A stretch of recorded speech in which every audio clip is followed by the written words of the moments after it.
Aloha, my name is Helen Sung. I'm a PhD candidate at the University of Hawaii at Manoa.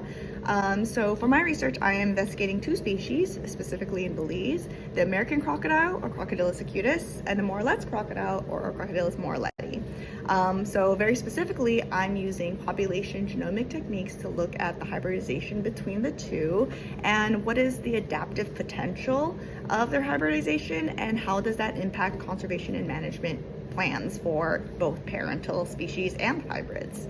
To take a step back, when we talk about hybrids, typically people think of things like ligers or tigons or mules, where you have two different species, hybridize and produce an offspring that is sterile, and so you don't have tigons making tigons and ligers making ligers, but it stops there.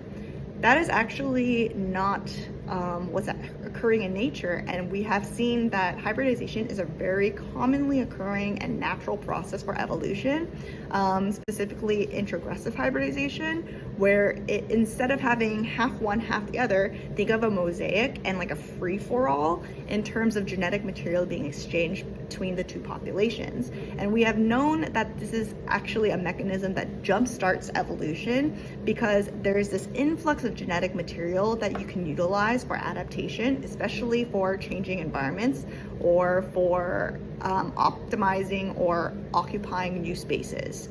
And in this case of hybrids, we actually have no protection against or protection for hybrids. We have no conservation strategies or anything to mitigate for hybrids.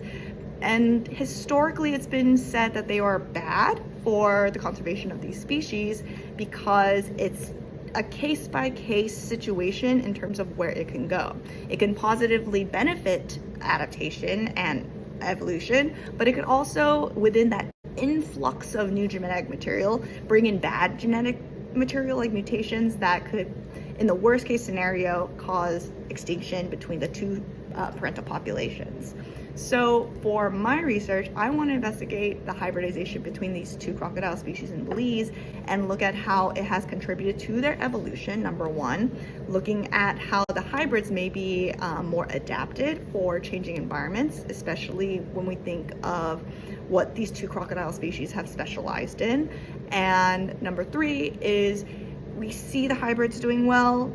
Should we leave them to be doing well, or should we interfere because we want to protect both of the pure parental populations? And in that case, how do we mitigate what we do in the future? So that's my research. Aloha.